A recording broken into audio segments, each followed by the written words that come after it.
제 인생 44년 중 가장 폭발적인 순간이었습니다. 장례식장에서 테이블을 엎어버렸어요. 15년간 억눌린 분노가 폭발한 순간이었죠. 피아노를 포기하고 재벌가의 시집온 저를 핏줄도 못 이어주는 쓸모없는 며느리라고 모욕했던 그 시어머니. 그런데 충격적인 진실이 USB에 담겨 있었습니다. 남편과 시누이의 불륜, 그리고 시어머니의 마지막 고백까지. 이 이야기는 제가 어떻게 잃어버린 제 삶을 되찾았는지에 관한 이야기입니다. 그 이야기가 지금 시작됩니다. 이야기 듣기 좋아하신다면 시청하시기 전 좋아요와 구독 꼭 부탁드립니다. 저는 장례식장 재단을 엎어버렸습니다. 시어머니 이혜경 회장님의 장례식장에서요. 15년간 묵묵히 참아왔던 모든 억울함이 그 순간 폭발해버렸습니다. 모두의 시선이 저를 향했죠. 차가운 얼음장 같은 침묵 속에서 제 귀에는 심장 소리만 들렸어요. 그런데 이상하게도 후회는 없었습니다. 압구정 대형 장례식장. 72세의 재벌가 이혜경 회장님의 영정사진이 화려한 화환에 둘러싸여 있었어요. 흰 국화 사이로 보이는 시어머니의 얼굴은 여전히 냉정해 보였습니다. 마치 죽어서도 저를 못마땅하게 바라보는 것 같았죠. 검은 상복을 입고 장례식장 한 구석에 조용히 서 있던 저는 시누이 한소라의 목소리를 또렷이 들었습니다. 오빠가 해외에 있는 동안 지선 언니가 어머니를 제대로 돌보지 않았어요. 어머님 마지막까지 언니 때문에 마음 고생이 심하셨죠. 소라의 말에 가슴이 철렁 내려앉았어요. 저는 천천히 고개를 돌려 소리가 나는 방향을 바라보았습니다. 소라는 친척들에게 둘러싸여 장례 절차를 주도하고 있었죠. 38세의 나이에도 여전히 아름다운 소라는 검은 상복을 입었지만 화장은 완벽했고 조문객들 앞에서 눈물을 훔치는 모습까지 어쩐지 연습한 듯 했습니다. 어머님께서 항상 저한테 말씀하셨어요. 소라야, 내가 내 진짜 딸이다라고요. 저는 어머님이 그렇게 생각해 주셔서 정말 감사했어요. 그런데 마지막에 언니가 간호를 제대로 못해서. 소라의 말끝을 흐리는 모습에 친척들은 고개를 끄덕이며 그녀의 어깨를 토닥였어요. 그래, 우리 소라가 효녀지. 15년 동안 정성껏 한 번도 불평 없이 시어머니를 모셨는데 이런 말을 들어야 했습니다. 마지막 3년은 시어머니의 췌장암 투병을 제가 직접 간호했어요. 그 과정에서 얼마나 많은 밤을 뜬 눈으로 지새웠는지, 얼마나 많은 눈물을 삼켰는지 아무도 몰랐습니다. 하지만 시어머니는 끝까지 소라만 예뻐했고 소라는 이제 그 사실을 무기로 저를 모함하고 있었어요. 저는 자리를 피해 장례식장 구석으로 물러났습니다. 남편 한재벌은 조문객들을 응대하느라 바빴고 그런 남편을 보며 또 한 번 외로움을 느꼈어요. 재벌은 항상 바빴습니다. 해외 출장이 잦은 직업 때문에 집을 자주 비웠고 그 사이 저는 시부모와 단둘이 지내며 모든 집안일을 도맡았죠. 시어머니가 저에게 냉담할 때도 재벌은 어머님이 그런 의도는 아니었을 거야라며 상황을 회피했고 결국 저는 항상 혼자였습니다. 피아니스트의 꿈을 접고 시집온 저를 시어머니는 늘 피아노나 치던 철없는 예술가라고 비하했어요. 처음에는 제 연주를 감탄하며 들었던 시어머니가 언제부터 저를 그렇게 대하기 시작했는지 모르겠습니다. 아마 불임 판정을 받은 후부터였을 거예요. 한 가문의 핏줄을 이을 손주도 못 낳는 쓸모없는 며느리라는 말이 지금도 귓가에 맴돌아요. 저녁이 되자 조문객들이 대부분 돌아갔고 장례식장에는 가족들만 남았습니다. 시아버지 한주석 회장님은 오랜 시간 아내의 영정 앞에 묵묵히 앉아 있다가 간신히 자리에서 일어났어요. 83세의 나이에도 여전히 품이 있는 모습이었지만 아내를 잃은 슬픔은 그의 굽은 어깨와 깊게 패인 주름에 그대로 새겨져 있었습니다. 평생 과묵했던 시아버지는 이 상황에서도 말이 많지 않았어요. 가족들은 빈소 뒤편에 있는 작은 방에 모여 간단한 저녁 식사를 했습니다. 아무도 많은 말을 하지 않았고 숟가락 부딪히는 소리만 방 안에 울렸어요. 그때 시아버지가 입을 열었습니다. 이제 아내도 없고 나는 재산이 필요 없다. 순간 방 안의 공기가 변했습니다. 소라의 표정이 확연히 달라지는 것을 놓치지 않았어요. 소라는 재빨리 남편 김태준을 향해 심장한 시선을 보냈습니다. 태준이 조심스럽게 말을 꺼냈어요. 아버님, 재산은 당연히 어머니를 잘 모신 사람이 관리해야 한다고 생각합니다. 병간호도 그렇고 어머니가 소라를 참 아끼셨는데 그의 말은 완곡했지만 의미는 분명했습니다. 시어머니의 유산을 자신들이 관리하겠다는 뜻이었어요. 저는 그 말을 듣고 숨이 막히는 기분이었습니다. 시어머니를 진심으로 모셨던 제 노력은 아무도 알아주지 않고 겉으로만 효도한 소라가 이제는 유산까지 가져가려 한다니 도저히 이해할 수 없었어요. 저는 남편 재벌을 바라보았습니다. 하지만 그는 고개를 숙인 채 침묵만 지켰어요. 항상 그랬듯이 재벌은 갈등 상황에서 중재자가 되기보다는 방관자가 되기를 선택했습니다. 식사가 끝난 후 저는 화장실에 가기 위해 복도로 나왔습니다. 그때 빈소 옆 작은 대기실에서 소라와 시아버지의 대화 소리가 들렸어요. 걸음을 멈추었습니다. 아버님, 사실 말씀드리기 죄송하지만 소라의 목소리가 한층 낮아졌어요. 어머님 건강이 언니 때문에 더 안 좋아지신 것 같아요. 나중에는 간호를 제대로 안 했다고 하더라고요. 저는 그 자리에 얼어붙었습니다. 귀에 피가 솟구치는 것 같았어요. 어떻게 이런 말을 할 수 있지? 저는 지난 3년간 거의 잠을 자지 못했습니다. 시어머니가 통증으로 밤새 신음할 때마다 곁을 지켰고 병원에서 퇴원한 후에도 24시간 간호를 도맡았어요. 그런데 이제 와서 간호를 제대로 안 했다고요? 손이 떨려왔습니다. 다음 날 있을 유산상속회의에서 무슨 일이 벌어질지 짐작할 수 있었어요. 소라가 모든 것을 가져갈 것이고 저는 15년간의 헌신이 물거품이 될 것입니다. 다음 날 아침 가족들은 압구정동에 있는 고급 법무법인 사무실에 모였습니다. 회의실 테이블에는 시어머니의 유언장과 각종 서류들이 놓여 있었어요. 변호사가 도착하기 전 소라는 모두에게 커피를 나누어 주며 완벽한 주체자 역할을 했습니다. 언니, 많이 힘드시죠? 어제 충분히 쉬셨어요? 소라의 위선적인 관심에 저는 가볍게 고개만 끄덕였어요. 그녀의 눈에는 이미 승리의 미소가 서려 있었습니다. 오랜 세월 참아온 분노가 서서히 끓어오르는 것을 느꼈지만 겉으로는 평온을 유지했어요. 시아버지가 입장하자 모두가 자리에서 일어났습니다. 그는 무거운 발걸음으로 테이블 상석에 앉았어요. 오늘 이 자리는 고 이혜경 회장의 유언에 따라 재산 분배를 논의하기 위한 자리입니다. 변호사가 서류를 정리하며 말했어요. 그의 목소리가 멀리서 들리는 것 같았습니다. 머릿속에는 어제 들었던 소라의 말과 15년간 쌓인 모멸감이 소용돌이쳤어요. 먼저 고인의 유언에 따라 그때였습니다. 저는 갑자기 자리에서 일어나 테이블 위에 물잔을 집어들었어요. 손이 떨렸지만 마음은 이상하게 평온했습니다. 모두의 시선이 저에게 향했어요. 잠시만요. 제 목소리는 흔들리지 않았습니다. 15년 동안 쌓인 울분이 단단한 결심으로 바뀌는 순간이었어요. 이 자리에서 진실을 밝히고 싶습니다. 소라가 당황한 듯 눈을 깜빡였어요. 언니, 무슨 말씀? 그만해, 소라. 저는 단호하게 말을 잘랐습니다.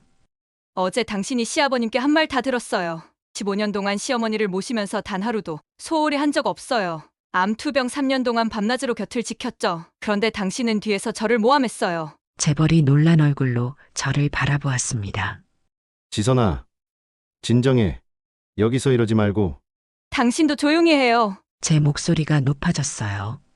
15년 동안 당신은 한 번도 저를 지켜주지 않았어요. 시어머니가 저를 철없는 예술가라고 모욕할 때도, 소라가 뒤에서 저를 모함할 때도. 그때 소라가 연기하듯 눈물을 글썽이며 시아버지에게 말했어요. 아버님, 보세요. 제가 어제 말씀드린 것처럼 언니가 정서적으로 불안정해요. 어머니 장례식 이후로 더 심해진 것 같아요. 그 말을 듣는 순간 참았던 분노가 폭발했습니다. 손에 들고 있던 물잔을 테이블에 내리쳤어요. 유리 조각이 사방으로 튀었고 테이블 위의 서류들이 물에 젖었습니다. 그리고 순간의 충동으로 테이블을 밀어 엎었어요. 이제 그만! 무거운 오크 테이블이 기울어지며 모든 서류와 커피잔이 바닥으로 쏟아졌습니다. 변호사는 놀라서 뒤로 물러섰고 태주는 소라를 감싸 안았어요. 재벌은 얼굴이 하얗게 변한 채 저를 바라보았습니다. 윤지선! 그가 충격받은 목소리로 외쳤어요. 하지만 저는 멈출 수 없었습니다. 15년간의 모든 상처가 한꺼번에 쏟아져 나왔어요. 당신들은 내가 얼마나 시어머니를 정성껏 모셨는지 몰라요. 밤에 통증으로 고통스러워할 때, 항암 치료 후 구토할 때 매일 밤잠도 못 자면서 간호했어요. 그런데 소라는 SNS에 효녀 인증샷만 올리고 실제로는 얼굴도 비추지 않았죠. 소라의 얼굴이 창백해졌어요. 시아버지는 묵묵히 저를 바라보고만 있었습니다. 그리고 재벌 당신은 항상 다른 곳에 있었어요. 내가 당신 어머니를 간호하는 동안 당신은 대체 어디에 있었나요? 모든 것이 시작된 그날로 돌아가 보면 15년 전의 일입니다. 서울예술이전당에서 제 인생 첫 솔로 리사이트를 마친 날이었어요. 콘서트홀은 관객들의 기립박수로 가득 찼고 저는 꿈만 같았습니다. 음대를 졸업하고 유럽에서 연수를 마친 후 열었던 첫 공연이었으니까요. 공연을 마치고 대기실로 돌아왔을 때 우아한 중년 여성이 찾아왔습니다. 품위 있는 태도와 고급스러운 옷차림이 인상적이었어요. 정말 감동적인 연주였어요. 그녀가 말했습니다. 특히 쇼팽 발라드 4번은 오랜만에 제 가슴을 울린 연주였어요. 그것이 바로 이혜경 회장님과의 첫 만남이었어요. 그녀는 제 연주에 깊은 인상을 받았다며 며칠 후 자택에서 열리는 자선음악회에 초청했습니다. 순수한 호의로 받아들였죠. 강남의 한 고급 빌라에서 열린 자선음악회. 저는 짧은 연주를 선보였고 그곳에서 한 재벌을 만났습니다. 그는 이혜경 회장님의 장남이었어요. 재벌은 훤칠한 키에 부드러운 미소를 지니고 있었고 그의 눈빛은 따뜻했습니다. 무엇보다 그가 진심으로 음악을 사랑한다는 것이 느껴졌어요. 어머니가 항상 당신 이야기를 하셨어요. 정말 재능 있는 피아니스트라고요. 그의 말에 쑥스러움과 동시에 가슴이 두근거렸습니다. 그렇게 시작된 우리의 만남은 3개월간의 데이트 후 결혼으로 이어졌어요. 재벌은 제 음악을 존중했고 앞으로도 계속 연주 활동을 하길 원한다고 했습니다. 이혜경 회장님도 처음에는 저를 예술가로 인정해주는 듯 했어요. 결혼 초기 모든 것은 완벽했습니다. 이혜경 회장님은 저를 친딸처럼 아끼고 한 회사의 문화재단에서 음악 프로그램을 맡아보라고 제안하기도 했어요. 그러나 6달이 지나자 상황이 조금씩 변하기 시작했습니다. 지선아, 이제 피아노보다 가문을 위한 역할에 집중해야 해. 시어머니가 어느 날 불쑥 말했어요. 한가의 며느리로서 해야 할 일이 많아. 처음에는 작은 지적으로 시작했습니다. 제가 연습하느라 가족 모임에 늦은 것, 해외 연주 일정이 시부모님 생신과 겹친 것 등등. 점차 피아노는 취미로 하고 이제 가문의 행사에 더 신경 써야 한다는 말이 반복되었어요. 저는 시어머니의 말씀을 따르려 노력했습니다. 연주 횟수를 줄이고 가문의 행사에 참석했어요. 시어머니의 지인들 모임에서 즉석 연주를 선보이며 한가의 예술적인 며느리로 소개되는 것에 만족해야 했죠. 점점 제 정체성은 피아니스트 윤지선에서 한재벌의 아내로 변해갔습니다. 결혼 2년 차 저희는 아이를 갖고 싶어 했어요. 하지만 여러 번의 시도에도 불구하고 임신이 되지 않자 병원을 찾았습니다. 검사 결과 제게 불임 문제가 있다는 진단이 내려졌어요. 괜찮아. 지선아, 우리는 둘이서도 행복하게 살 수 있어. 재벌이 저를 위로했지만 저는 자신의 문제로 남편에게 아이를 줄 수 없다는 사실에 깊은 상처를 받았습니다. 더 큰 충격은 시어머니의 변한 태도였어요. 불임 사실이 알려지자 이혜경 회장님은 저를 대하는 방식이 완전히 달라졌습니다. 한 가문의 핏줄을 이을 손주도 못 낳는 며느리가 무슨 소용이니? 우리 집안에 무슨 죄가 있어서. 시어머니의 날카로운 말들이 제 가슴에 깊은 상처를 남겼어요. 재벌아, 너는 아직 젊으니 다시 시작할 수도 있어. 재벌은 어머니의 그런 말에 크게 반발하지 않았습니다. 그저 어머니도 집안대를 잇는 게 중요하니까 그러시는 거야 라고만 말했어요. 남편이 자신을 적극적으로 변호해주지 않는 것에 더욱 외로움을 느꼈습니다. 그 즈음 재벌의 여동생 한소라가 미국 유학을 마치고 돌아왔어요. 소라는 명문대 경영학 박사 학위를 받고 당당하게 귀국했습니다. 처음부터 완벽했어요. 세련된 패션 감각, 유창한 영어, 날카로운 비즈니스 감각까지 갖춘 소라는 처음부터 시어머니의 마음을 사로잡았습니다. 소라야, 내가 우리 회사의 미래야. 시어머니가 주변 친지들에게 자랑했어요. 똑똑하고 능력 있고 우리 가문의 자랑이지. 저는 시어머니의 그런 말에 가슴이 아팠지만 표정 관리를 했습니다. 소라와 좋은 관계를 유지하려 노력했어요. 하지만 소라는 처음부터 저를 경쟁자로 여기는 듯 했습니다. 소라가 한국에 돌아온 지 1년 만에 금융인 김태준과 결혼했어요. 화려한 웨딩홀에서 치러진 결혼식은 제게의 화제였습니다. 시어머니는 그 어느 때보다 행복해 보였고 소라를 향한 기대와 애정을 숨기지 않았어요. 결혼 후 불과 10개월 만에 소라는 첫 아이를 가졌다는 소식을 전했습니다. 시어머니의 기쁨은 하늘을 찔렀어요. 드디어 우리 한 가문의 핏줄을 이을 아이가 생겼구나. 시어머니가 감격에 찬 목소리로 말했어요. 소라야, 정말 고맙다. 그 순간 저를 향한 시어머니의 차가운 시선을 잊을 수 없습니다.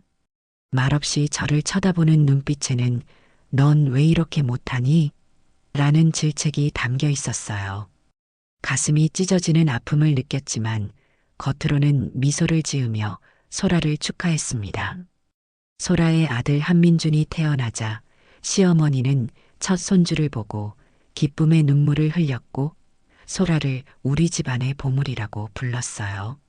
그 순간부터 저와 소라 사이의 차별은 더욱 심해졌습니다. 소라가 끓인 미역국은 정말 맛있다라고 칭찬받았지만 제가 같은 방법으로 끓인 미역국은 뭔가 부족하다는 평가를 받았어요. 소라가 시부모님께 드린 선물은 센스가 좋다고 인정받았지만 제 선물은 굳이 이런 걸 사왔니? 라는 반응이었죠. 그럼에도 불구하고 저는 묵묵히 제 역할을 다했습니다. 한 가문의 모든 행사를 완벽하게 준비하고 시부모님의 건강을 챙기며 최선을 다했어요. 그러나 아무리 노력해도 저는 항상 부족한 며느리였습니다. 재벌은 해외 출장이 잦아졌고 부부관계도 점점 소원해졌어요. 그가 집에 있을 때도 대화는 줄어들었고 제 음악 이야기는 더 이상 그의 관심사가 아니었습니다. 저는 조용히 방 한구석에 있는 그랜드 피아노에 의지했어요.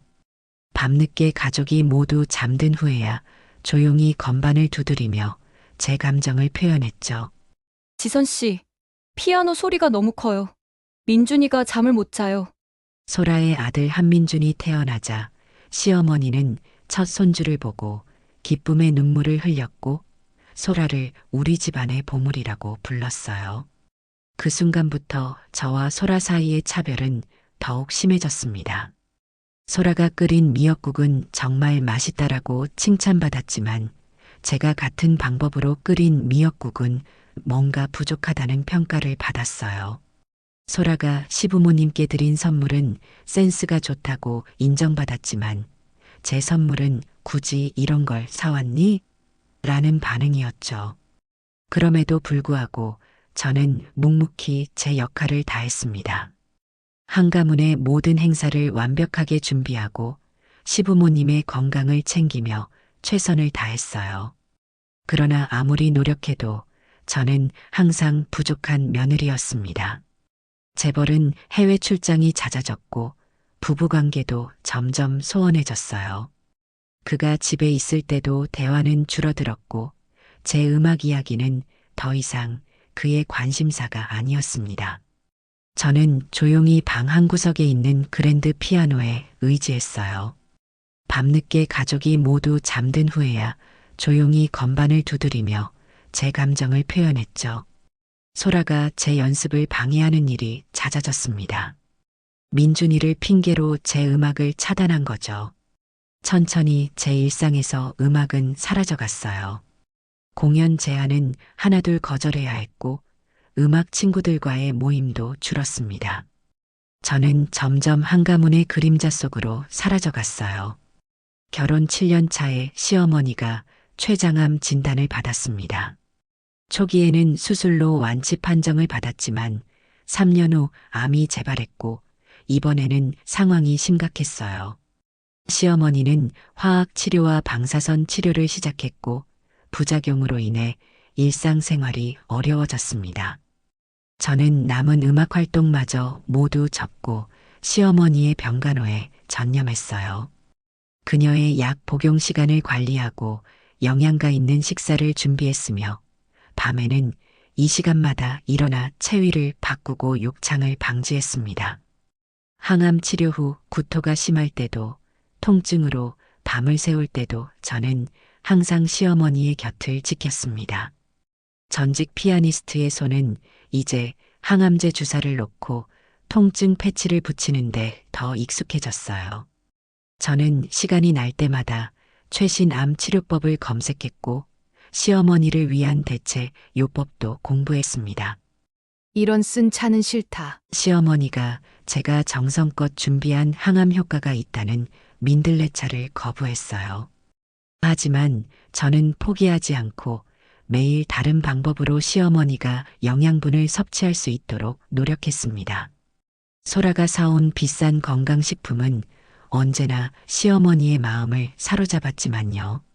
우리 소라가 외국에서 공수해온 특별한 꿀이래. 이것 먹으면 암세포가 죽는데. 시어머니의 표정은 소라가 가져온 선물에 항상 화색이 돌았습니다. 그런 반면 제가 밤새 연구해서 만든 항암 식단은 맛이 없다는 평가만 받았죠. 소라는 2주에 한 번 정도 화려한 꽃바구니와 고가의 보양식을 들고 병실을 찾았어요. 그녀는 방문할 때마다 SNS에 사랑하는 어머님 간호 중이라는 해시태그와 함께 사진을 올렸습니다. 그리고 1시간 정도 시어머니와 이야기를 나눈 후 회사 일이 바빠서라며 서둘러 자리를 떴죠. 실제 간호는 제가 24시간 도맡았지만 시어머니는 소라가 잠깐 손을 잡아주는 것에 더 큰 위안을 느끼는 듯했어요. 소라야, 오늘 왔구나. 반가워. 회사 일 때문에 바쁠 텐데.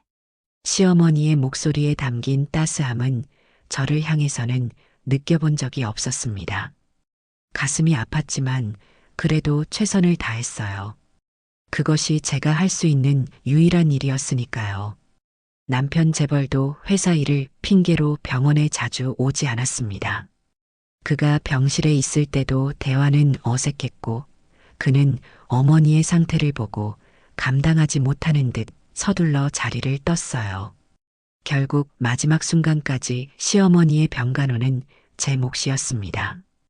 가장 가슴 아픈 것은 시어머니의 상태가 악화되자 소라가 주변에 저에 대한 좋지 않은 소문을 퍼뜨린 일이었어요. 그녀는 친척들과 이웃들에게 언니가 어머님을 제대로 모시지 못해 상태가 악화됐다고 말했습니다. 심지어 제가 시어머니의 약을 제때 챙겨드리지 않았다거나 식사를 소홀히 했다는 거짓말까지 했어요.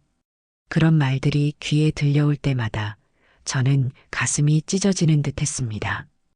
하지만 시어머니에게 말하지 않았어요. 시어머니 건강이 안 좋은 상황에 그런 말들을 하면 오히려 시어머니 건강에 좋지 않을 것이라 판단했고 그저 제가 진심으로 돌보면 언젠가는 알아주시리라 믿었습니다. 상황이 더 악화된 것은 의사가 시어머니에게 모르핀 투여를 시작했을 때였어요. 통증 조절을 위해 필요한 조치였지만 소라는 이것을 이용해 저를 공격했습니다. 언니가 어머니에게 과다 약물을 투여해서 정신이 혼미해지신 거예요. 소라가 친척들에게 한 말을 우연히 들었을 때 저는 참을 수 없는 분노를 느꼈어요. 의사의 처방에 따라 정확히 투약했는데도 마치 제가 시어머니에게 나쁜 짓을 한 것처럼 모함하다니요. 시어머니의 상태는 더욱 악화되었고 마지막 몇 주는 제가 병원 침대 옆에서 하루 24시간을 지켰습니다. 남편 재벌도 해외 출장을 미루고 돌아왔지만 그는 어머니의 상태를 보고 감당하지 못했어요. 결국 마지막 순간에도 저는 홀로 시어머니의 임종을 지켰습니다. 어머님, 편히 가세요. 제가 아버님 잘 모실게요. 제가 시어머니의 손을 잡고 속삭였어요. 시어머니는 마지막 순간 저의 손을 약하게 꼭 쥐었습니다. 그리고 그녀의 눈에서 한 줄기 눈물이 흘러내렸어요. 그것이 시어머니가 남긴 마지막 메시지였습니다. 그 눈물이 무엇을 의미했는지 알 수 없었지만 저는 그것이 미안함의 표현이길 바랐어요. 시어머니가 돌아가신 후 저는 깊은 슬픔에 잠겼습니다.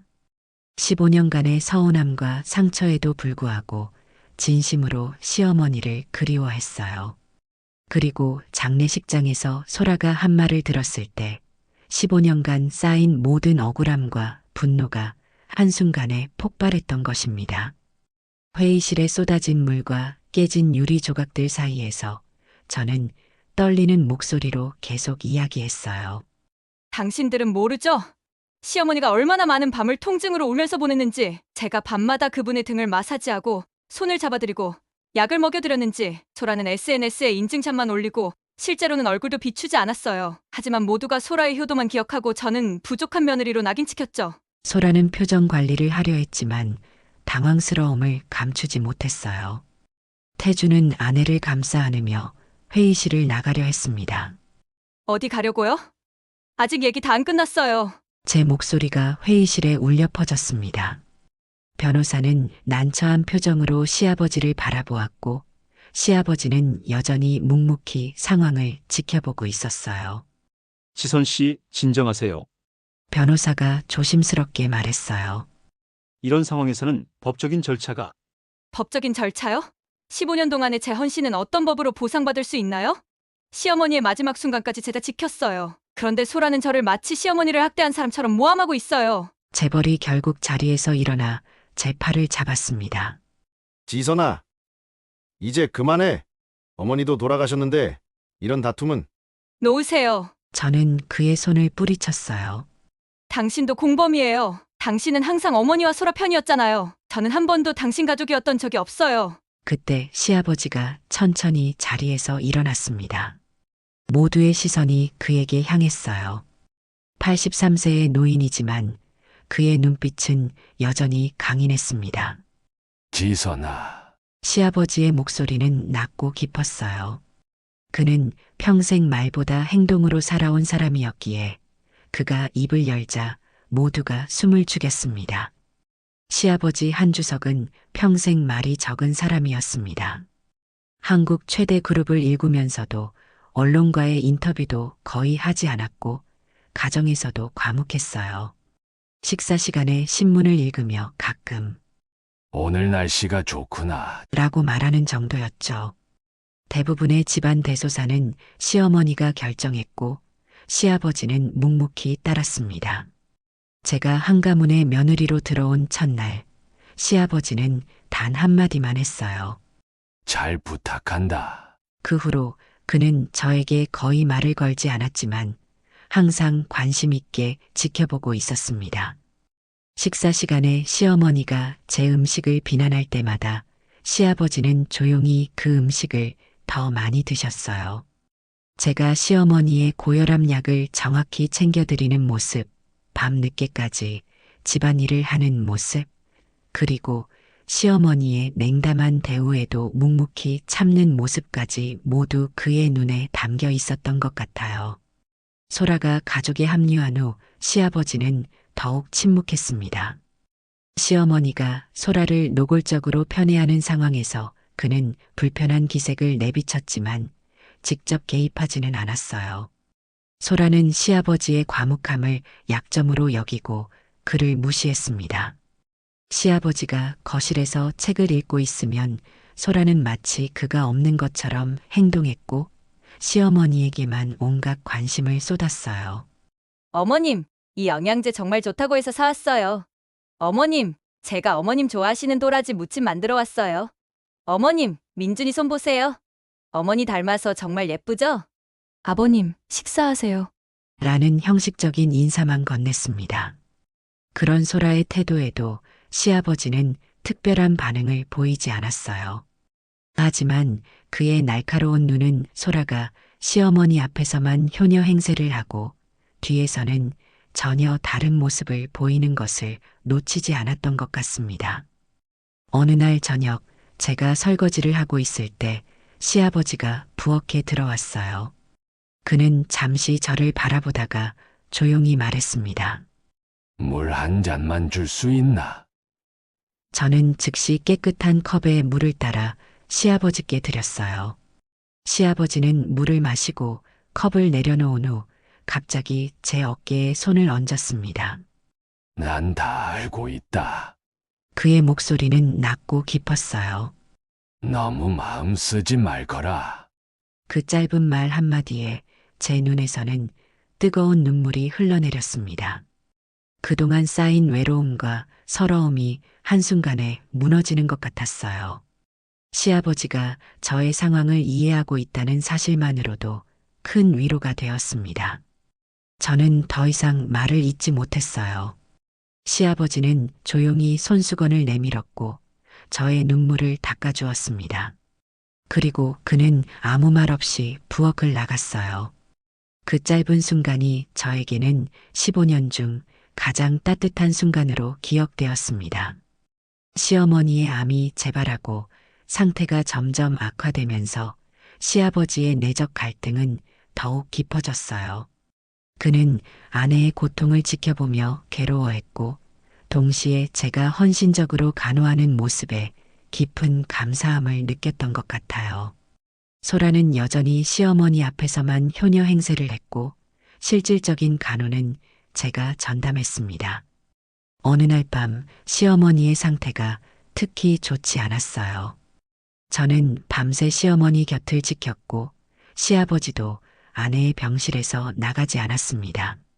새벽 무렵 시어머니가 잠시 안정을 찾아 잠이 들자 저는 지친 몸을 이끌고 잠시 복도로 나갔어요.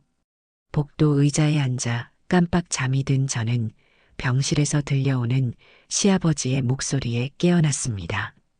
평소 과묵했던 시아버지가 아내에게 긴 이야기를 하고 있었어요. 여보, 내가 물어볼 것이 있네. 우리가 지선이에게 너무 가혹하지 않았나? 시아버지의 목소리가 떨렸습니다. 병실은 잠시 조용해졌어요. 저는 문 앞에 서서 숨을 죽이고 그 대화를 들었습니다. 지선이는 15년 동안 우리에게 헌신했어. 특히 당신에게. 시아버지가 계속했어요. 그런데 우리는, 특히 당신은 그 아이에게 따뜻한 말 한마디 건네지 않았지. 나도 알아요. 하지만 시어머니의 약한 목소리가 들렸습니다. 지선이는 좋은 아이야. 우리가 좀 더 따뜻하게 대했어야 했는데. 저는 시아버지의 말에 가슴이 뭉클해졌어요. 그는 항상 자신의 편이었던 것입니다. 그날 밤 시어머니의 상태는 급격히 악화되었고 새벽녘에 그녀는 조용히 숨을 거두었습니다. 아내의 임종우 시아버지는 다시 말이 없어졌어요. 그의 눈에는 깊은 슬픔이 서려 있었고 그 슬픔은 말로 표현할 수 없을 정도로 깊었습니다. 하지만 저는 이제 시아버지의 침묵이 무엇을 의미하는지 알았어요. 그것은 약함이 아닌 강함이었고 무관심이 아닌 깊은 사랑이었습니다. 장례 준비 과정에서 소라는 여전히 주도적으로 나서며 시아버지마저 무시하는 태도를 보였어요. 아버님, 이런 일은 저희에게 맡기세요. 너무 마음 쓰지 마세요. 모든 결정을 자신이 하려 했습니다. 하지만 저는 시아버지의 의견을 존중하며 그의 뜻에 따라 장례를 준비했어요. 그리고 장례식 당일 모든 상황이 폭발했던 것입니다.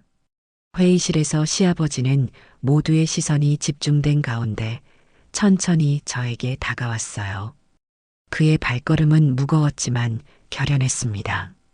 시아버지가 제 앞에 멈춰 섰을 때 저는 그의 눈에서 결단력을 읽을 수 있었어요. 지선아, 시아버지의 목소리는 평소보다 컸습니다. 모두가 들을 수 있도록 의도적으로 목소리를 높인 것 같았어요. 내가 할 말이 있다. 시아버지가 말을 이으려는 순간 회의실 문이 열렸습니다. 모두의 시선이 문 쪽으로 향했어요. 65세쯤 되어 보이는 단정한 차림의 여성이 들어왔습니다. 그녀는 약간 긴장한 듯 보였지만 눈빛은 단호했어요. 실례합니다. 그녀가 조용히 말했습니다. 시아버지의 표정이 변했어요.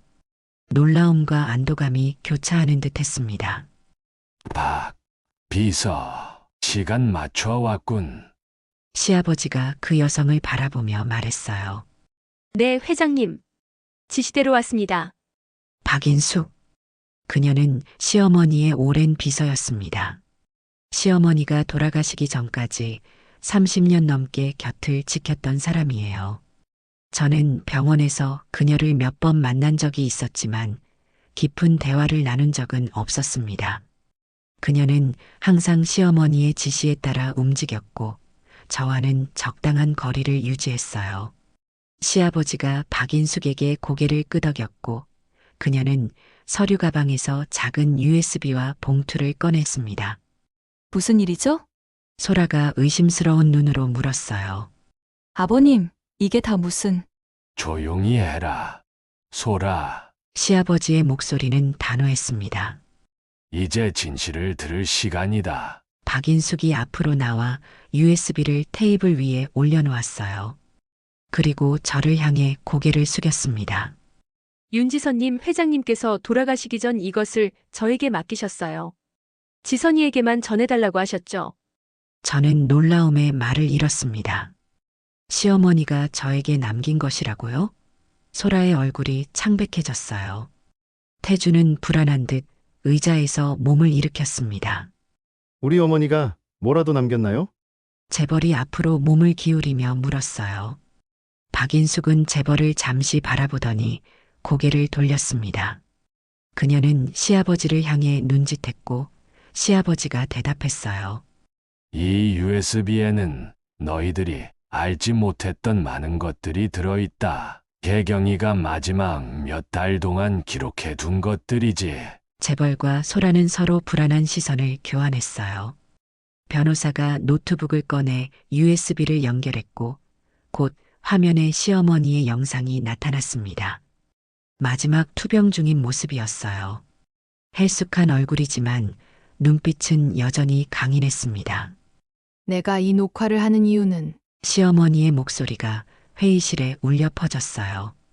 목소리는 약했지만 또렷했습니다. 진실을 말하기 위해서이다. 내가 얼마 살지 못할 것 같아 이렇게라도 기록을 남긴다. 저는 숨을 멈추고 화면을 바라보았어요. 시어머니가 약간 기침을 하더니 계속 이야기를 이어갔습니다. 지선아, 내가 너무 미안하구나. 내 고집과 오만으로 내 인생을 망쳐버렸어. 처음엔 내가 정말 마음에 들었단다. 너의 음악에 감동했고 재벌이 너와 행복해하는 모습이 좋았어. 하지만 내가 아이를 가질 수 없다는 사실을 알게 되었을 때 나는 가문의 대를 잇는 것에 집착했던 거야. 시어머니의 고백에 저는 눈물이 났어요. 소라는 자리에서 일어나려 했지만 태준이 그녀의 팔을 잡아 앉혔습니다. 더 충격적인 사실은 뒤늦게 알게 된 거다. 소라가 회사 자금을 빼돌리고 있다는 것과 시어머니가 잠시 망설이더니 이어 말했어요. 그리고 더 충격적인 것은 재벌이 소라와 그 순간 소라가 벌떡 일어나 노트북을 덮으려 했습니다. 하지만 시아버지가 그녀를 막았어요. 재벌은 얼굴이 하얗게 변한 채 자리에 굳어 있었습니다. 무슨 말도 안 되는. 소라가 소리쳤어요. 어머님이 마지막에 정신이 혼미하셔서 그런. 조용히 해! 시아버지의 목소리가 회의실에 울려 퍼졌습니다. 너희들의 배신을 혜경이는 다 알고 있었다. 나도 마찬가지야. 저는 충격에 말을 잇지 못했어요. 남편과 시누이가 부적절한 관계였다니 도저히 믿기지 않았습니다. 하지만 재벌의 창백한 얼굴과 소라의 당황한 반응을 보니 사실인 것 같았어요. 박인숙이 저에게 봉투를 건넸습니다. 회장님께서 이것도 지선님에게 전해달라고 하셨어요. 떨리는 손으로 봉투를 열자 안에는 시어머니의 자필 편지가 들어 있었어요. 눈물이 흐려 글자가 잘 보이지 않았지만 한 문장이 또렷이 눈에 들어왔습니다. 지선아, 너만이 진짜 우리 가족이었다. 회의실은 무거운 침묵에 휩싸였어요. 소라는 분노와 당혹감이 뒤섞인 표정으로 자리를 박차고 나가려 했습니다. 태준이 그녀의 뒤를 따랐어요. 지선아, 너만이 진짜 우리 가족이었다. 누구도 이 방을 나갈 수 없다. 시아버지의 단호한 말에 소라와 태준은 문 앞에서 멈춰섰어요. 회의실 밖에는 경호원들이 대기하고 있었던 겁니다. 시아버지는 모든 것을 계획하고 있었어요. 다시 자리에 앉아라. 소라는 입술을 깨물며 자리로 돌아왔습니다. 그녀의 눈에는 분노와 두려움이 교차했어요.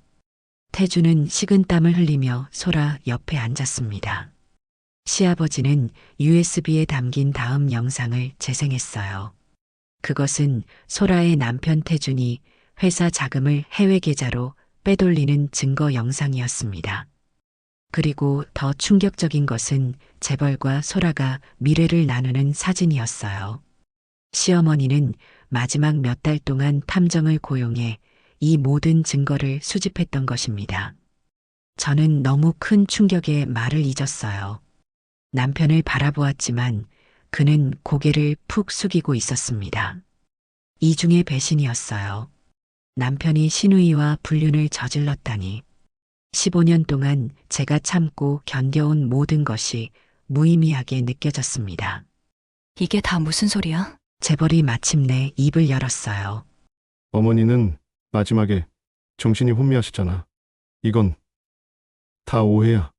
왜? 시아버지의 목소리가 날카로워졌습니다. 내 어머니는 마지막 순간까지 정신이 또렷했다. 그리고 이 증거들은 모두 사실이야. 소라가 갑자기 울음을 터뜨렸어요. 아버님, 저는 억울해요. 태준이 저를 협박해서. 거짓말 그만해. 태준이 소리쳤습니다. 당신이 먼저 접근했잖아. 가문의 재산을 차지하자고 꼬신 건 당신이었어. 부부간의 다툼이 시작되었고 회의실은 혼란에 빠졌어요. 저는 그저 멍하니 앉아 있었습니다. 15년간의 결혼 생활이 거짓 위에 세워져 있었다니 믿기지 않았어요. 갑자기 퍽 하는 소리와 함께 시아버지가 가슴을 움켜쥐며 쓰러졌습니다. 순간적으로 모든 소리가 멈추었어요. 아버님, 저는 본능적으로 시아버지에게 달려가 그를 붙잡았습니다. 숨을 헐떡이며 가슴을 움켜쥐는 시아버지의 얼굴은 창백했어요. 이마에는 식은땀이 흐르고 있었습니다. 길구에 전화요, 빨리. 저는 변호사에게 소리쳤습니다. 재벌과 소라는 충격으로 얼어붙은 듯 서 있었어요. 저는 시아버지의 넥타이를 풀고 응급처치를 시작했습니다. 아버님, 제 말 들리세요? 심장이 아프세요? 시아버지는 고통스러운 표정으로 간신히 고개를 끄덕였어요. 저는 과거 응급처치 교육을 받은 경험을 살려 즉시 응급처치를 시작했습니다. 그의 맥박을 확인하고 호흡을 살폈어요. 아버님, 깊이 숨 쉬세요. 천천히. 제 말 따라서요. 구급차가 곧 올 거예요. 소라는 충격으로 얼어붙은 채 서 있었고 태주는 황급히 회의실 문으로 달려가 경호원들에게 상황을 설명했어요. 재벌은 아버지의 손을 꼭 잡고 있었습니다. 아버님, 제발 버티세요. 제 눈에 눈물이 고였어요. 그동안의 갈등과 오해가 모두 의미 없어 보였습니다. 지금 가장 중요한 것은 오직 시아버지의 생명뿐이었어요. 구급차 소리가 들려왔고 시아버지는 제 품에 안겨 약하게 숨을 쉬고 있었습니다. 그리고 그의 눈이 천천히 감겼어요. 응급구조대가 들어와 재빨리 시아버지를 들것에 옮겼습니다. 저는 눈물로 흐려진 시선으로 시아버지가 구급차에 실려가는 모습을 지켜보았어요. 병원 응급실의 하얀 형광등 아래 저는 시아버지의 손을 꼭 잡고 있었습니다. 구급차 안에서 저는 그의 상태를 계속 체크하며 산소 마스크 착용을 도왔어요. 가슴 통증으로 쓰러진 시아버지는 의식이 희미한 상태였지만 제 빠른 대처 덕분에 상태가 더 악화되지는 않았습니다. 급성 심근경색입니다. 다행히 초기에 적절한 응급처치가 이루어져 위험한 고비는 넘겼습니다. 의사가 가족들에게 설명했어요. 응급처치를 잘 아시는 분이 계셔서 정말 다행이었습니다. 그 골든타임을 놓쳤다면 상황이 훨씬 좋지 않았을 겁니다. 저는 그 말을 듣고 안도의 한숨을 내쉬었어요. 옆에 선 재벌은 아내의 어깨를 꼭 감싸 안았습니다. 여보, 정말 고마워요. 당신이 아니었으면. 재벌의 목소리가 떨렸어요. 당신의 감사는 필요 없어요. 저는 그의 손을 뿌리쳤습니다. 제가 한 건 아버님을 위한 거예요. 당신이나 소라를 위한 게 아니에요. 중환자실에 입원한 시아버지는 48시간 동안 집중 치료를 받았어요. 저는 병원을 떠나지 않고 그 곁을 지켰습니다. 매시간 체크되는 활력 징후, 약물 투여 시간, 수액 교체 시간까지 모두 기록했어요. 소라와 태주는 첫날 병문안을 왔다가 곧 돌아갔습니다. 우리는 내일 중요한 약속이 있어서요. 내일 다시 올게요. 소라는 그렇게 말하고 서둘러 병원을 떠났어요. 하지만 다음 날도 그 다음 날도 소라는 짧게 방문했다가 바빠서라는 핑계로 일찍 자리를 떴습니다. 저는 그런 소라를 원망하지 않았어요. 지금 가장 중요한 것은 시아버지의 회복이었기 때문입니다. 사흘 후 시아버지의 상태가 안정되어 일반 병실로 옮겨졌습니다. 저는 병실에서 거의 살다시피 했어요. 병원 음식 외에도 직접 준비한 죽과 과일즙을 가져와 시아버지의 회복을 도왔습니다. 여보, 집에 가서 좀 쉬어. 재벌이 걱정스럽게 말했어요. 괜찮아요. 저는 짧게 대답했습니다. 둘 사이에 더 이상의 대화는 없었어요. 병원 생활이 일주일째 되던 날 소라와 태준이 다시 방문했습니다. 이번에는 평소보다 오래 머물렀고 소라는 가족들 앞에서 시아버지를 극진히 대했어요. 아버님, 퇴원하시면 저희 집에 오셔서 편히 쉬세요. 소라가 다정하게 말했습니다. 시아버지는 아직 말을 많이 하기 힘든 상태였지만 고개를 살짝 끄덕이며 감사의 뜻을 표했어요. 소라는 만족스러운 표정으로 미소 지었습니다. 저녁이 되자 소라와 태주는 병실을 나갔고 저는 복도에서 화장실을 다녀오려던 참이었어요. 그때 병실 문 밖에서 소라와 태준이 나누는 대화가 들렸습니다. 에이, 아버님도 오래 못 사실 텐데 왜 병원비를 써요? 그냥 요양원에 모시는 게 낫지 않아? 소라의 말에 저는 충격을 받아 발걸음을 멈추었어요. 소라야, 그런 말은 여기서 하지 말자. 알겠어요. 그런데 분명히 말했어요. 저는 아버님 돌보기 절대 못해요. 재산 받으면 요양원으로 보내는 거예요. 알겠죠? 소라의 목소리는 냉정했어요. 저는 그 말을 듣고 가슴이 찢어지는 것 같았습니다. 그리고 소라의 시아버지를 향한 태도가 너무 화가 났어요. 이 들은 내용을 시아버지께 말해야 할지 고민되었습니다. 시아버지의 건강이 걱정됐지만 한편으로는 그가 진실을 알 권리가 있다고 생각했어요. 한참을 고민한 끝에 결국 시아버지의 건강을 우선 생각하기로 했습니다. 지금은 회복이 가장 중요했고 이런 충격적인 이야기는 그의 상태를 악화시킬 수 있었어요. 저는 이 비밀을 가슴속에 묻어두고 나중에 얘기해야겠다고 생각했습니다. 다음 날 아침 저는 평소와 같이 일찍 병실에 도착했어요. 밤새 시아버지의 상태를 확인하던 간호사가 반가운 소식을 전했습니다.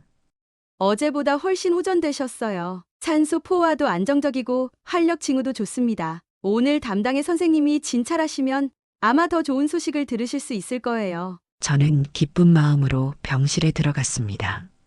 시아버지는 여전히 산소 마스크를 쓰고 있었지만 어제보다 훨씬 편안해 보였어요. 그의 머리맡에 앉아 손을 잡았습니다. 아버님, 좋은 아침이에요. 오늘은 어제보다 많이 좋아지셨대요. 놀랍게도 시아버지가 천천히 눈을 떴어요. 그의 눈은 맑았고 저를 똑바로 바라보았습니다. 시아버지가 산소 마스크를 조금 내리려 하자 저는 재빨리 도왔어요. 시아버지는 제 손을 꼭 잡았습니다. 그 손에는 예전에는 없던 힘이 느껴졌어요. 그의 입술이 움직였고 비록 작은 목소리였지만 또렷한 말이 나왔습니다. 지선아, 내가 미안하다. 그동안 고생 많았지. 저의 눈에 눈물이 고였어요. 긴 시간 동안 기다려온 말이었습니다. 이 한마디가 그동안의 모든 상처를 씻어내는 것 같았어요. 걱정 마. 시아버지가 미소 지었습니다. 그것은 지난 15년간 제가 본 적 없는 미소였어요. 이제 모든 것이 바로 잡힐 것이야. 시아버지의 회복 속도는 의사들도 놀랄 정도로 빨랐습니다. 일주일 후 그는 퇴원했고 제가 직접 모시고 시아버지 댁으로 갔어요. 소라는 퇴원 당일 중요한 해외 출장이라며 나타나지 않았고 재벌도 회사 일 때문에 병원에 나타나지 않았습니다. 시아버지 댁에 도착하자마자 그는 저에게 큰 금고가 있는 서재로 오라고 하셨어요.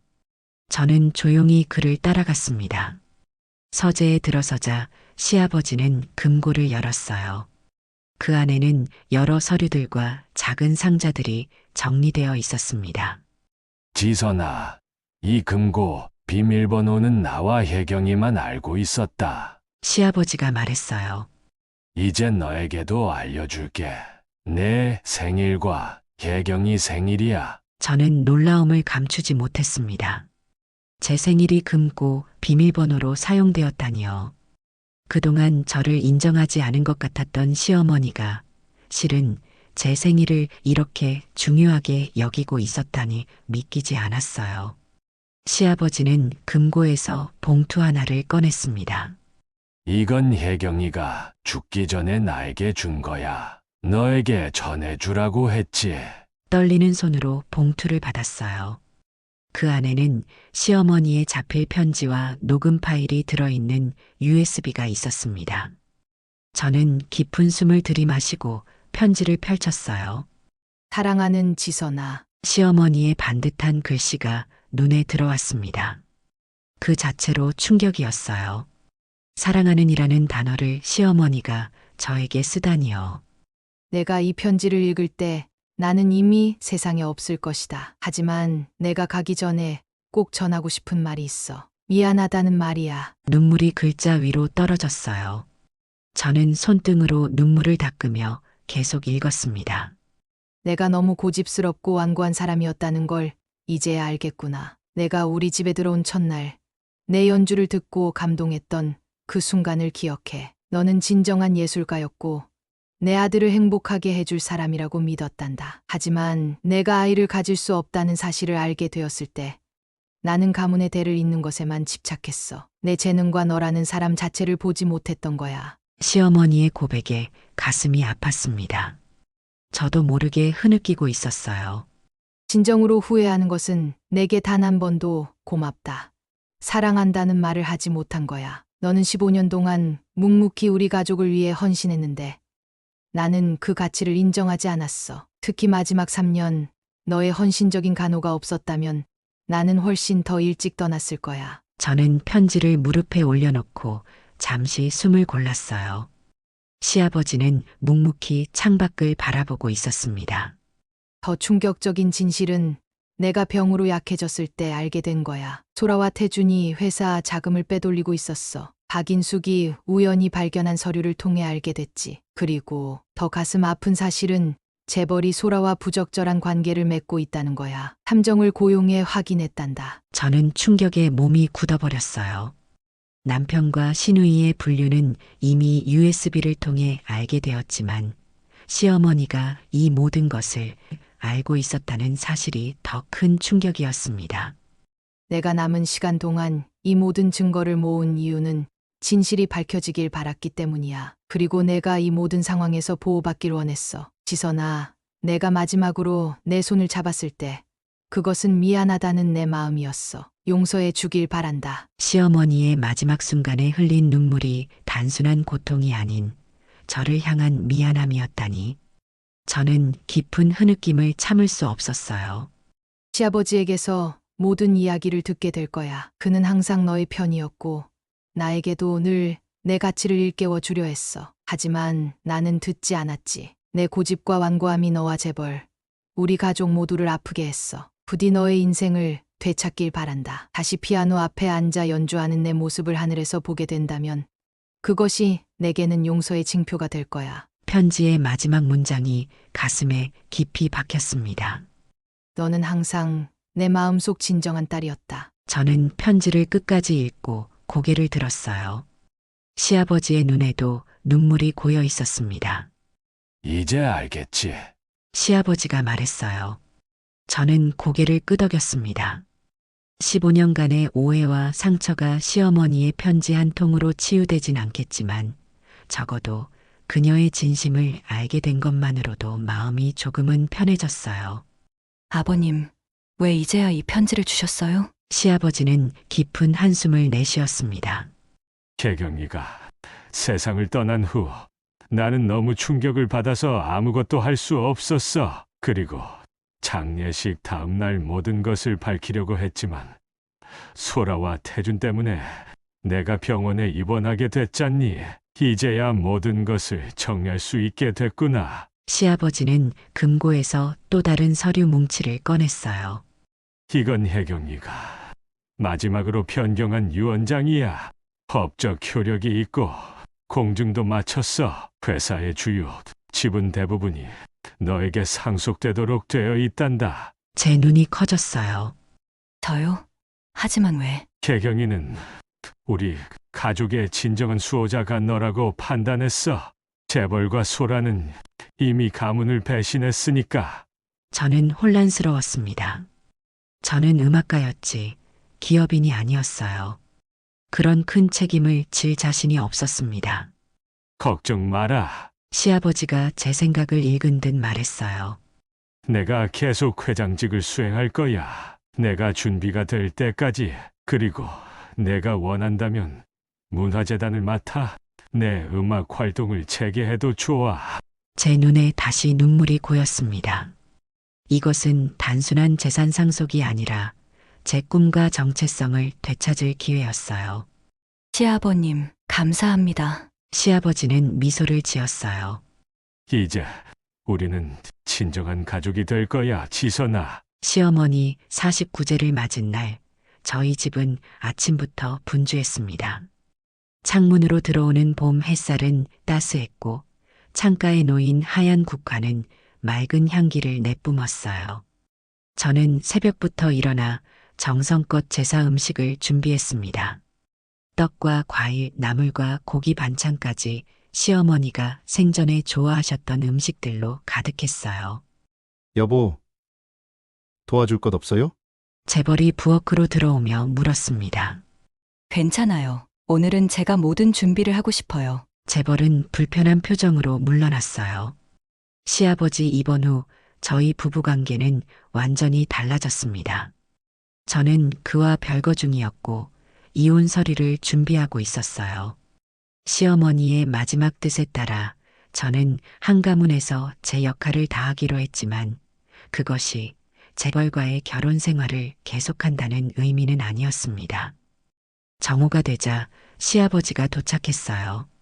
건강이 많이 회복되었지만 여전히 지팡이에 의지한 채 천천히 걸었습니다. 그의 눈은 맑고 표정은 편안해 보였어요. 아버님, 어서 오세요. 많이 좋아지셨네요. 저는 반갑게 맞이했습니다. 시아버지는 고개를 끄덕였어요. 내 덕분이다. 지선아. 소라와 태주는 오지 않았습니다. 시아버지가 회사에서 그들을 파면한 후 소라는 연락을 끊었고 태준만 가끔씩 전화를 했어요. 그는 아내를 설득하려 했지만 소라는 완고했습니다. 소라는 아직 마음의 준비가 안 된 것 같아요. 태준이 전화로 말했었어요.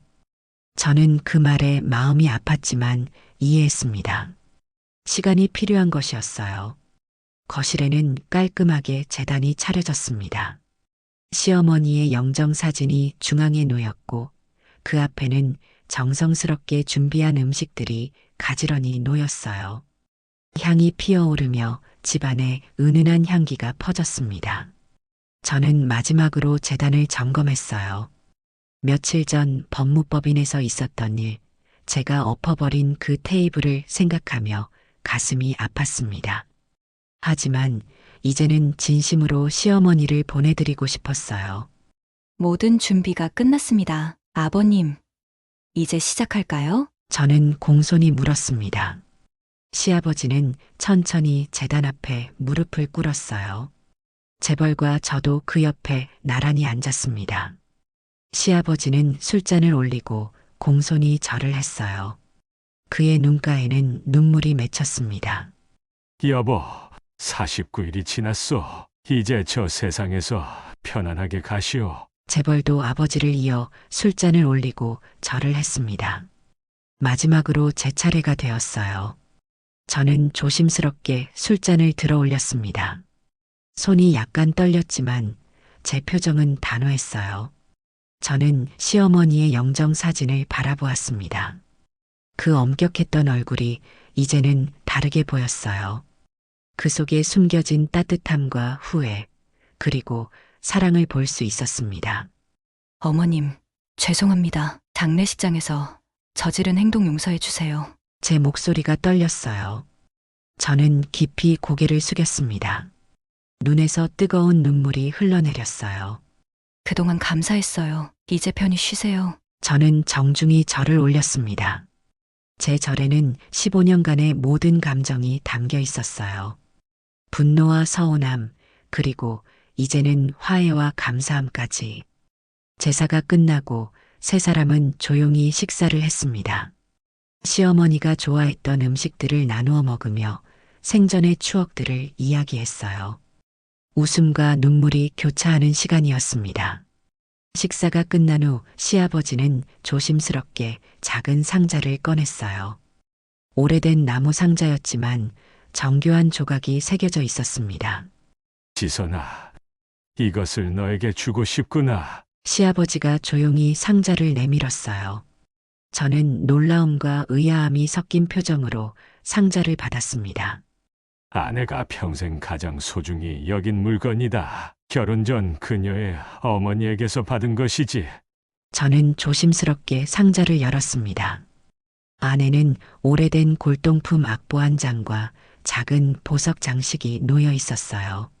쇼팽의 발라드 4번 악보였고 작은 다이아몬드가 박힌 음표 모양의 브로치도 있었습니다. 시아버지가 설명했어요.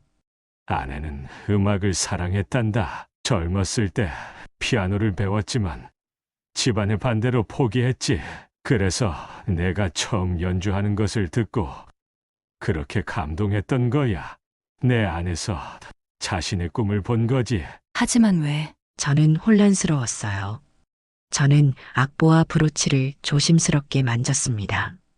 시어머니가 그토록 음악을 사랑했다니, 그리고 제게 이런 소중한 유품을 남겼다니 믿기지 않았어요.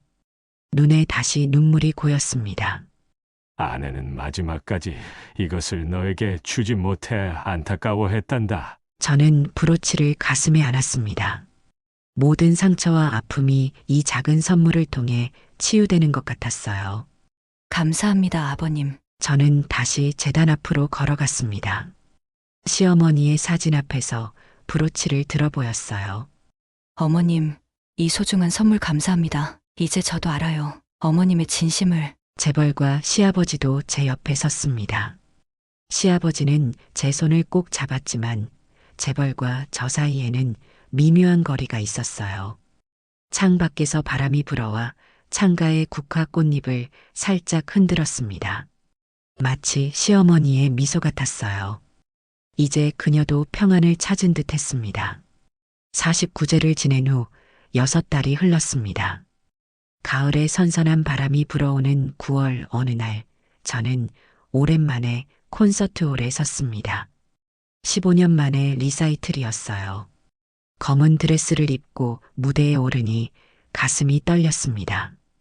객석에는 시아버지가 앉아 있었고 그의 눈에는 자랑스러움이 가득했어요. 오늘 연주할 곡은 쇼팽의 발라드 4번입니다. 제가 마이크에 대고 말했어요. 이 곡은 제게 특별한 의미가 있습니다. 15년 전 제 첫 리사이틀에서 연주했고 그때 한 분이 깊이 감동하셨죠. 그분은 제 시어머니셨고 지금은 하늘에 계십니다. 오늘의 연주는 그분께 바칩니다. 발라드 4번의 첫 음이 홀에 울려 퍼졌어요. 저는 눈을 감고 시어머니의 얼굴을 떠올렸습니다. 그녀가 남긴 편지, 그리고 그 마지막 눈물. 제 손가락이 건반 위를 춤추듯 움직였고 음악은 저의 모든 감정을 담아 흘러나왔습니다. 연주가 끝난 후 객석에서는 기립박수가 쏟아졌어요. 시아버지의 눈에는 눈물이 맺혀 있었습니다. 저는 깊이 인사하고 무대 뒤로 물러났어요. 훌륭했어. 지선아. 시아버지가 백스테이지로 찾아와 저를 꼭 안아주었습니다. 개경이도 이 연주를 들었다면 얼마나 기뻐했을까. 저는 미소를 지었어요. 아버님, 오늘 제게 특별한 이야기가 있어요. 무슨 일이니? 저 아이를 입양하기로 결정했어요. 시아버지의 눈이 커졌습니다. 정말? 네, 7살 여자아이예요. 이름은 하연이고 피아노에 재능이 있대요. 다음 주에 아버님께 소개해 드릴게요. 시아버지의 눈에 기쁨의 눈물이 고였습니다. 손녀라, 개경이가 살아있었다면 얼마나 좋아했을까. 1년 후 봄날의 아름다운 오후, 제 집 정원은 아이의 웃음소리로 가득했습니다. 이제 8살이 된 하연이는 활기차게 뛰어다니며 꽃들을 가리켰어요. 검은 머리를 양갈래로 묶은 그녀는 제 손을 잡고 이 꽃 저 꽃을 탐험했습니다. 시아버지는 정원 벤치에 앉아 그 모습을 흐뭇하게 지켜보았어요. 그는 손녀를 무척이나 아꼈고 일주일에 2번씩 찾아와 동화책을 읽어주고 옛날 이야기를 들려주었습니다. 할아버지, 하연이가 달려와 시아버지의 무릎에 앉았어요. 이거 봐요. 예쁜 꽃이에요. 하연의 작은 손에는 하얀 진달래 꽃이 들려 있었습니다. 그래, 정말 예쁘구나. 시아버지가 미소 지었어요. 할머니가 가장 좋아하셨던 꽃이란다. 할머니가 가장 좋아하셨던 꽃이란다. 할머니요? 하연이가 호기심 어린 눈으로 물었습니다. 할머니는 하늘나라에 계신데요? 하연이는 할머니 얼굴도 몰라요. 시아버지는 주머니에서 작은 사진을 꺼냈어요. 시어머니의 젊은 시절 사진이었습니다. 단아하고 아름다운 미소를 짓고 있는 모습이었어요. 이분이 바로 너의 할머니란다. 시아버지가 사진을 하연에게 보여주었습니다. 하연은 사진을 유심히 바라보았어요. 할머니 예뻐요. 근데 눈썹이 왜 찡그려져 있어요? 시아버지는 부드럽게 웃었습니다. 너의 할머니는 엄격했단다. 하지만 가장 따뜻한 사람이었지. 엄격하다는 게 뭐예요? 하연이가 물었어요. 규칙을 중요하게 생각하고 때로는 조금 무서워 보일 수도 있는 거란다. 하지만 할머니는 가족을 누구보다 사랑하셨어. 특히 너의 엄마를 정말 믿고 의지하셨단다. 저는 정원 가장자리에서 그 대화를 듣고 있었어요. 시어머니에 대한 시아버지의 따뜻한 설명이 제 마음을 편안하게 해주었습니다. 저도 이제는 시어머니를 다르게 기억하게 되었어요. 엄격함 뒤에 숨겨진 사랑과 미처 표현하지 못했던 감사함까지. 할머니가 있었다면 우리 하연이를 얼마나 예뻐했을까. 시아버지가 손녀의 머리를 쓰다듬으며 말했어요. 진짜요? 할머니가 하연이 좋아했을까요? 하연의 눈이 반짝였습니다. 물론이지. 시아버지가 말했어요. 재벌과 저는 이혼했지만 그는 가끔 하연이를 만나러 왔습니다. 우리의 결혼은 끝났지만 하연에게 아버지 역할을 해주길 바랐기 때문이에요. 재벌은 자신의 잘못을 뉘우치며 새로운 관계를 시작하려 노력했고 저는 그것을 존중했습니다. 소라도 시간이 지나면서 조금씩 변화했어요. 처음에는 고집을 부리며 저희와 만나려 하지 않았지만 하연을 보고 난 후 마음의 문을 조금씩 열기 시작했습니다. 그녀도 자신의 잘못을 인정하고 용서를 구했어요. 지선 언니, 정말 미안해요. 내가 너무 이기적이었어요. 저는 그녀를 용서했습니다. 미움과 원망은 제 인생에서 더 이상 필요 없었으니까요. 한가문의 문화재단을 이끌게 된 저는 음악 영재들을 발굴하고 지원하는 일에 열정을 쏟았어요. 특히 경제적으로 어려운 환경의 아이들에게 무료로 음악 교육을 제공하는 프로그램을 시작했습니다. 그것은 제 음악적 재능을 사회에 환원하는 방법이었고 시어머니가 원했던 일이기도 했어요.